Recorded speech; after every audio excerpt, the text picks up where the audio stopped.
அசோகவனத்தில் அட்டகாசம் செய்த அனுமனை இந்திரஜித் தன் பிரம்மாஸ்திரத்தை கொண்டு கட்டினான். ராவணனின் சபைக்கு கட்டிக்கொண்டு வரப்பட்ட அனுமனை இந்திரஜித் அறிமுகப்படுத்தினான்.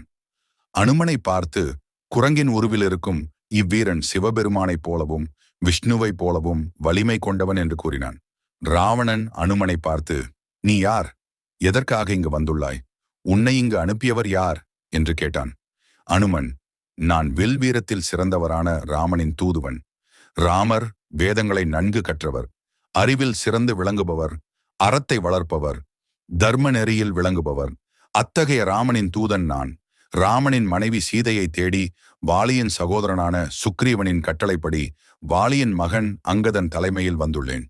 அவருடைய தூதனாக மற்றும் தனியாக இங்கே வந்துள்ளேன் என்றான். வாலியின் பெயரை கேட்ட ராவணன் பலமாக சிரித்தான். வாலியின் மகன் அங்கதனின் தூதனா நீ? வாலி நலமாக உள்ளானா என்று கேட்டான். அனுமனோ ராவணனை பார்த்து கேலியாக சிரித்தான். பிறகு, அரக்கனே, வாலி இவ்வுலகை விட்டு வானுலகம் சென்று விட்டான். அவனின் உயிரை ராமனின் பாணம் பதம் பார்த்தது. இப்போது வாலியின் தம்பியான சுக்ரீவன் அரசனாக உள்ளான் என்று கூறினான். உடனே ராவணன் அனுமனிடம் வாலியை ராமன் எதற்காக கொன்றான் என்று கேட்டான். சீதையை தேடி ராமன் வந்தபோது சுக்ரீவனின் நட்பு கிடைத்தது. சுக்ரீவனின் துயரை போக்கும் பொருட்டு ராமன் வாலியை கொன்று சுக்ரீவனுக்கு முடிசூட்டினான் என்றான். ராவணனோ, உன் குலத்து தலைவனை கொன்ற ராமனிடம் அடிமையாக இருக்கின்றீர்கள். தன் சொந்த அண்ணனான வாலியை ராமரை விட்டு கொன்ற சுக்ரீவன் எனக்கு தூது அனுப்பியுள்ளானா என்று கேட்டான். நீ இங்கு தூதுவனாக வந்துள்ளதால் உன்னை கொல்லாமல் இருக்கின்றேன். உண்மையை சொல் என்றான் ராவணன். அனுமன் ராவணனிடம், நான் உனக்கு சில அறிவுரைகளை கூறுகிறேன் கேள்.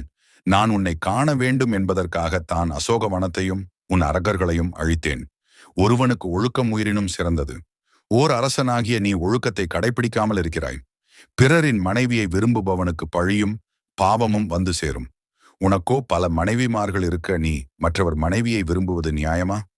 ஒருவனுக்கு பெண்ணாசையும் பொன்னாசையும் இருந்தால் அது அவனுக்கு அழிவை தேடி தரும்.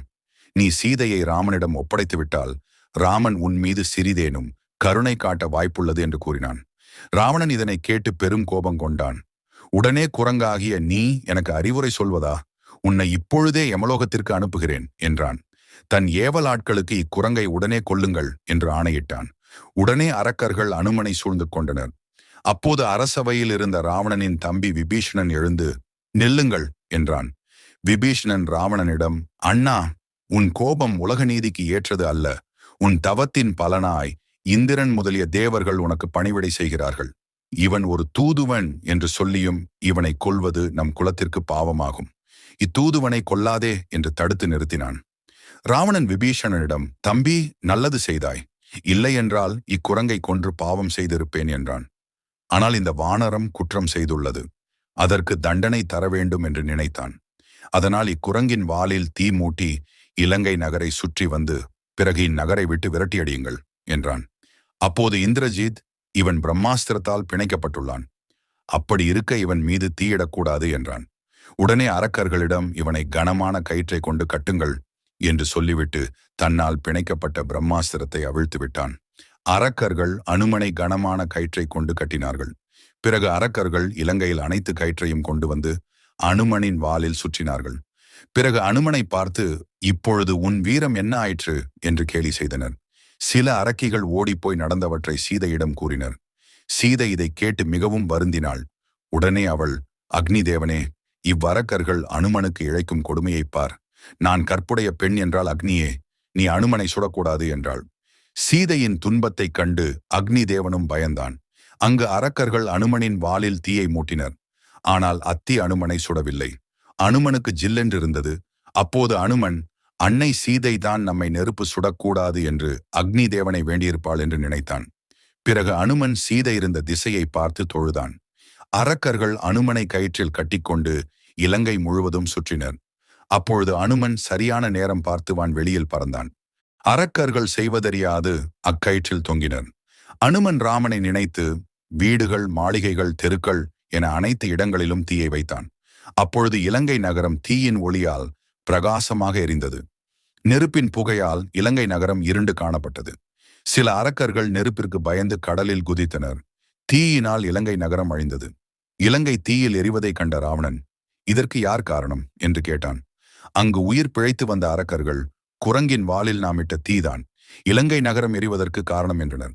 கோபங்கொண்ட ராவணன் இலங்கை அழிவதற்கு காரணமாயிருந்த அக்குரங்கை பிடித்து வாருங்கள் என்று கட்டளையிட்டான். அரக்கர்கள் குரங்கை பிடிக்கச் சென்றார்கள். இதை கவனித்த அனுமன் தன் பக்கத்தில் இருந்த மரத்தை பிடுங்கி அரக்கர்கள் மீது எறிந்தான். இதனால் அரக்கர்கள் மாண்டு போனார்கள். சில அரக்கர்கள் பயந்து ஒளிந்து கொண்டனர். பிறகு அனுமன் தன் வாளில் எரிந்து கொண்டிருக்கும் தீயை கடலில் தோய்த்து அணைத்தான். அப்போது அந்த இடத்தில் இருந்த சிலர், அனுமனிட்ட தீ இலங்கை முழுவதும் எரிந்தது, ஆனால் அசோகவனத்திற்கு மட்டும் தீ பரவவில்லை என்றனர். இதை கேட்டு அனுமன் மகிழ்ந்தான். நல்லவேளை அன்னை உள்ள இடத்திற்கு தீ பரவவில்லை என்று நினைத்தான். உடனே அனுமன் சீதையை காண அசோகவனத்திற்கு சென்றான். அனுமனை பார்த்த சீதை மகிழ்ந்தாள். பிறகு சீதை அனுமனின் வீர தீர செயல்களை பாராட்டினாள். அனுமன் சீதையிடம் ஆசி பெற்றுக்கொண்டு அங்கிருந்து புறப்பட்டு வடதிசை நோக்கிச் சென்றான். அவ்வாறு அனுமன் செல்லும்போது சமுத்திரராஜன் வேண்டுகோளுக்கிணங்க தன் மீது ஓய்வெடுத்து செல்லும்படி சொன்ன மைநாகம் மலையின் மீது வந்து நின்றான். அங்கு அம்மலையின் மீது சிறிது நேரம் ஓய்வெடுத்தான். அப்பொழுது இலங்கையில் நடந்தவற்றையெல்லாம் அம்மலையிடம் கூறினான். பிறகு தன்னை எதிர்பார்த்து அங்கதனும் மற்ற வானர வீரர்களும் காத்து கொண்டிருப்பார்கள் என்று கூறிவிட்டு அந்த மலைக்கு விடை கொடுத்து வானில் பறந்தான். அனுமன் விரைந்து சென்று மகேந்திர மலையை அடைந்தான். அனுமனின் வரவை எதிர்பார்த்து காத்து கொண்டிருந்த வானர வீரர்கள் அனுமனை கண்டு மிக்க மகிழ்ச்சியுடன் ஆரவாரம் செய்தனர். சிலர் அனுமனை தொழுதனர், சிலர் அனுமனை தூக்கி ஆரவாரம் செய்தனர், சிலர் அனுமனை கட்டி தழுவிக்கொண்டனர், சிலர் ஆடி பாடி மகிழ்ந்தார்கள். வானரங்கள் அனுமனை பார்த்து, அனுமனே, உன் வீர தீர செயல்களின் காரணமாய் ஏற்பட்ட புண்களும் உன் முகத்தின் பொழிவும் நீ சீதையை பார்த்துவிட்டாய் என்பதை காட்டுகிறது என்றனர். பிறகு வானரங்கள், உனக்காக காய்களும் கனிகளும் கிழங்குகளும் சேகரித்து வைத்துள்ளோம், இவற்றை உண்டு சிறிது நேரம் இளைப்பாறு என்றனர். பிறகு அனுமன் அங்கதனிடம் சென்று அவனை வணங்கினான். ஜாம்பவானின் காலில் விழுந்து வணங்கினான். பிறகு அனைவரும் ஓரிடத்தில் அமர்ந்தனர். அனுமன் அனைவரிடமும், நான் சீதையை கண்டுவிட்டேன், சீதையின் வாழ்த்துக்களையும் பெற்றேன் என்றான். உடனே வானரங்கள் அனுமனிடம், நீ இங்கிருந்து சென்றது முதல் அங்கிருந்து இங்கு வந்தது வரை நடந்தவற்றையெல்லாம் கூறுகின்றனர். அனுமன் சீதையின் கற்பு திறனையும் அவர் ராமரின் நினைவாக இருப்பதையும் தன் அடையாளமாக சீதை கொடுத்த சூடாமணி பற்றியும் கூறினான். பிறகு அங்கு அரக்கர்களிடம் போர் புரிந்ததையும் இலங்கைக்கு தீ மூட்டியதையும் கூறினான். பிறகு வானரங்கள், அனுமனே, நீ போர் புரிந்ததற்கு அடையாளமாய் உனக்கு ஏற்பட்ட புண்களை காண்பிக்கிறது, அவர்களிடம் நீ வெற்றி பெற்றுதான் இங்கு வந்துள்ளாய் என்றனர். அங்கதன் அனுமனிடம், நீ மிகவும் துணிவுடன் இக்காரியத்தை செய்து உள்ளாய், உன் பலத்துக்கும் வலிமைக்கும் நிகரானவர் எவரும் இல்லை என்பதை நிரூபித்து விட்டாய், இன்று உன்னால் வானரகுலம் புகழ் பெற்றுள்ளது என்று பாராட்டினான். பிறகு அனுமன், அன்னை சீதை, நான் இன்னும் 1 மாத காலம்தான் உயிருடன் இருப்பேன், அதற்குள் ராமர் வந்து என்னை காப்பாற்றி செல்ல வேண்டும் என்று கூறினார் என்றான். உடனே வானரங்கள், இனியும் நாம் தாமதிக்க கூடாது, உடனே ராமரிடம் சென்று சீதையை கண்ட செய்தியை கூற வேண்டும் என்றனர். அங்கதன் அனுமனிடம், அனுமனே, நாங்கள் உயிரை விட தயாராக இருந்தோம், நீதான் தக்க சமயத்தில் இலங்கை சென்று சீதையை கண்டு எங்கள் உயிரையும் காப்பாற்றி உள்ளாய் என்றான். ஆதலால் நீ விரைந்து சென்று ராமரிடம் நடந்த விஷயங்களை எல்லாம் கூறு என்று அனுப்பி வைத்தான். பிறகு அங்கதன் தலைமையில் வானர வீரர்கள் ராமரை நோக்கிச் சென்றனர். அவர்கள் போகும் வழியில் மதுவனத்தை கண்டனர். அம்மதுவனம் முதலில் வாலியின் ஆட்சிக்கு உட்பட்டிருந்தது. வாலி இறந்த பின் அம்மதுவனம் சுக்ரீவன் ஆட்சிக்கு உட்பட்டிருந்தது. அதனை ததிமுகன் என்னும் வானர வீரன் தன் ஏவலாட்களுடன் காவல் காத்து கொண்டிருந்தான். வானரங்கள் மிகுந்த பசியுடன் இருந்ததால் அவர்கள் அங்கதனிடம், நாங்கள் மிகுந்த பசியுடன் உள்ளோம், அதனால் தாங்கள் இந்த மதுவனத்தில் உள்ள மதுவை அருந்த அனுமதி தர வேண்டும் என்றனர். அங்கதனும் அவர்களுக்கு அனுமதி அளித்தான். வானர வீரர்கள் மதுவனத்தில் ஆடியும் பாடியும் மகிழ்ந்தார்கள். இப்படி இவர்கள் மதுவை அருந்த மதுவின் மயக்கம் இவர்களுக்கு அதிகரித்துக் கொண்டே போனது. இதனால் ஒருவருக்கொருவர் அடித்துக்கொண்டு மதுவனத்தை நாசம் செய்தனர். இவர்களை தடுப்பதற்காக துதிமுகனின் வானர வீரர்கள் சென்றனர். ஆனால் வானர வீரர்கள் இவர்களையும் அடித்து துன்புறுத்தினர். காவல் புரிந்த வானர வீரர்கள் துதிமுகனிடம் சென்று முறையிட்டனர். உடனே துதிமுகன் அங்கதனிடம் போருக்கு சென்றான். அங்கதனோ அவனை அடித்து உதைத்தான். மிகவும் அடிப்பட்ட துதிமுகன் அரசன் சுக்ரீவனிடம் சென்றான். ரிஷியமுக பர்வத்தில் ராமர் சீதையை நினைத்து மிகவும் வேதனைப்பட்டுக் கொண்டிருந்தார். சீதையை தேடிச் சென்ற வானர வீரர்கள் எல்லோரும் திரும்பி வந்துவிட்டனர். ஆனால் தென் திசை நோக்கிச் சென்ற வானர வீரர்கள் இன்னும் திரும்பி வரவில்லை. அவர்கள் நிச்சயம் சீதையை தேடி கண்டுபிடித்துவிட்டு வருவார்கள் என்று ராமருக்கு ஆறுதல் சொன்னான் சுக்ரீவன். ராமர், தென் திசைக்கு சென்ற வானர வீரர்களுக்கு என்ன ஆயிற்று என்பது தெரியவில்லை. ஒருவேளை அவர்கள் சீதையை காணாமல் மாண்டு போனார்களோ, இல்லை இன்னமும் சீதையை தேடி அலைந்து கொண்டிருக்கிறார்களா? சீதைக்கு ஏதேனும் விபத்து ஏற்பட்டிருக்குமோ? இல்லை, அவர்களுக்கு என்னதான் ஆகியிருக்கும் என்று கூறி ராமர் மிகவும் வருந்தினார். அப்பொழுது துதிமுகன் அவ்விடத்திற்கு வந்து அங்கதன் தலைமையில் வந்த வானர வீரர்கள் செய்த அட்டூழியங்களையும் அங்கதனால் ஏற்பட்ட துன்பத்தை பற்றியும் கூறினான். இதை கேட்டு சுக்ரீவன் மகிழ்ந்தான். அப்படியென்றால் வானர வீரர்கள் நிச்சயம் சீதையை தேடி கண்டுபிடித்திருப்பார்கள். அதனால்தான் மதுவனத்தை மகிழ்ச்சியில் நாசம் செய்திருக்கிறார்கள் என்று நினைத்தான். சுக்ரீவன் துதிமுகனை பார்த்து, துதிமுகனே, மதுவனத்தின் இளவரசனை நீ எதிர்க்கலாமா? நீ இளவரசன் அங்கதனிடம் சென்று சரணடைவாயாக என்று கூறினான். பிறகு சுக்ரீவன் ராமனிடம், பெருமானே, தாங்கள் வருந்த வேண்டாம். வானர வீரர்கள் சீதையை கண்ட மகிழ்ச்சியில் மதுவனத்தை நாசம் செய்திருக்கிறார்கள் என்று கூறினான். இவ்வாறு சுக்ரீவன் கூறிக்கொண்டு இருக்கையில் தென் திசையிலிருந்து அனுமன் அவர்கள் முன் வந்து நின்றான். அனுமன் தென் திசை நோக்கி சீதை இருக்கும் இடத்தை பார்த்து தொழுது வணங்கினான். ராமர் சிறிது நேரம் அனுமனையே உற்று நோக்கினார். அனுமன் முகத்தில் தெரிந்த பிரகாசமே சீதையை கண்டுவிட்டேன் என்ற செய்தியை கூறியது. பிறகு அனுமன் ராமனிடம், நான் கண்டுவிட்டேன், நான் கண்டுவிட்டேன், நான் அன்னை சீதை இருக்கும் இடத்தை கண்டுவிட்டேன். பெருமானே, தாங்கள் இனி கவலை கொள்ள வேண்டாம் என்றான். பெருமானே, தசரத மகாராஜாவின் பெருமைக்குரியவளும் ஜனக மகாராஜாவின் மகள் என்ற தகுதிக்குரியவளும் தங்களின் மனைவியுமான அன்னை சீதையை நான் கண்டுவிட்டேன் என்று கூறினான். இதை கேட்ட ராமனின் முகம் பிரகாசமானது. பிறகு அனுமன், பெருமானே, அன்னை தங்களின் நினைவாகவே உள்ளார். தன் கற்புக்கு சிறிது கலங்கமற்றவளாய் உள்ளார். தங்களின் பெயரையே உச்சரித்துக் கொண்டு உள்ளார். தங்கள் வருகையை எதிர்பார்த்து காத்து கொண்டு உள்ளார் என்றான். அனுமன் ராமனிடம், பெருமானே, அன்னை கடலுக்கு நடுவில் இருக்கும் இலங்கை என்னும் நகரத்தில் அழகிய சோலைகள் நிறைந்த அசோக வனம் என்னும் இடத்தில ராவணனால் சிறை வைக்கப்பட்டுள்ளார். ராவணன் ஒரு பெண்ணின் விருப்பம் இல்லாமல் அவளை தொட்டால் அவனின் தலை வெடித்துவிடும்.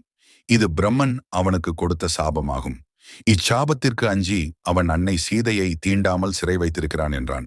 ராமர் அனுமனிடம், நீ சீதையை எவ்வாறு கண்டாய்? அதை பற்றி கூறு என்றார். அனுமன், நாங்கள் அன்னை சீதையை தென்திசை முழுவதும் தேடினோம். ஆனால் எங்களால் எங்கேயும் அன்னையை தேடி கண்டுபிடிக்க முடியாமல் கடைசியில் மகேந்திர மலையை அடைந்தோம். அங்கு ஜடாயுவின் சகோதரனான சம்பாதி வந்து எங்களுக்கு சீதை இருக்கும் இருப்பிடத்தை கூறினான். பிறகு நான் சீதையை தேடி இலங்கை சென்றேன். அங்கு மாட மாளிகைகளிலும் வனத்திலும் எல்லா அரண்மனையிலும் தேடினேன். எங்கு தேடியும் கிடைக்காத சீதை கடைசியில் அசோக வனத்தில் இருப்பதை கண்டேன். அங்கு சீதை மிகவும் துன்பப்பட்டு அரக்கியர்கள் நடுவே வீற்றிருந்தார். அப்போது ராவணன் அங்கு வந்தான். அவன் சீதையை தன் அன்புக்கு இணங்கும்படி வேண்டினான். ஆனால் சீதை கடுஞ்சொற்களால் அவனை பேசினார். என் மனதில் ராமரை தவிர வேறு எவருக்கும் இடமில்லை என்று கூறினான். ராவணன் சென்ற பிறகு அன்னை மிகவும் துன்பப்பட்டார். அச்சமயத்தில் நான் அரக்கர்களை தூக்க நிலைக்கு ஆழ்த்திவிட்டு அன்னை முன்பு தோன்றினேன். பிறகு நான் தங்களின் பெயரை சொன்னவுடன் அன்னை மிகவும் மகிழ்ந்தார். பிறகு தங்களின் அடையாளமாக கொடுத்த கணையாழியை அன்னையிடம் கொடுத்தேன். கணையாழியை பார்த்த அன்னை மிகவும் மகிழ்ச்சி அடைந்தார். பிறகு அன்னை என்னிடம், ராமர் ஏன் இன்னும் என்னை தேடி வரவில்லை? நான் அவரின் வரவை எதிர்பார்த்து காத்து கொண்டிருக்கிறேன் என்றார். ராவணன் அவனின் ஆசைக்கு இணங்க எனக்கு 1 வருட காலம் அவகாசம் கொடுத்து உள்ளான். அதற்கு இன்னும் 1 மாதம்தான் உள்ளது. அதற்குள் ராமர் வந்து என்னை மீட்டுச் செல்ல வேண்டும். இல்லையேல் என் உயிரை நான் மாய்த்துக் கொள்வேன் என்றார். பிறகு அன்னை அவரின் அடையாளமாக இந்த சூடாமணியை தங்களிடம் கொடுக்கச் சொல்லி கொடுத்தார் என்றான். பிறகு அனுமன் சீதை கொடுத்த சூடாமணியை ராமரிடம் கொடுத்தான். சூடாமணியை பார்த்த ராமரின் கண்களில் கண்ணீர் பொங்கியது. பிறகு ராமர் சூடாமணியை மார்போடு அணைத்துக் கொண்டார். சீதையை நினைத்து மிகவும் வருந்தினார். அப்பொழுது அங்கதன் முதலிய வானர வீரர்கள் அங்கு வந்து சேர்ந்தனர். அவர்கள் ராமரை தொழுது வணங்கினர். ராமன் அனுமனை பார்த்து, எவராலும் செய்ய முடியாத காரியத்தை நீ செய்துள்ளாய். கடலை கடப்பது என்பது மிகவும் எளிதான விஷயம் அல்ல. ஆனால் எவராலும் நுழைய முடியாத இலங்கைக்கு சென்று ராவணனின் காவலில் இருக்கும் சீதையை கண்டுபிடித்து வந்துள்ளாய் என்று பாராட்டினார். அப்போது சுக்ரீவன், இனியும் நாம் நேரத்தை வீணடிக்க கூடாது. சீதை இருக்கும் இடத்தை கண்டுபிடித்தாகிவிட்டது. நாம் புறப்படுவோம் என்று வானர சேனைகளுக்கு கட்டளையிட்டான். பிறகு அனைவரும் தென் திசை நோக்கி பயணம் செய்தனர். அடுத்த பதிவில் ராமரிடம் சரணடைந்த விபீஷணனை பற்றி பார்ப்போம். இந்த வீடியோ பற்றிய உங்கள் கருத்துக்களை பதிவிடுங்கள்.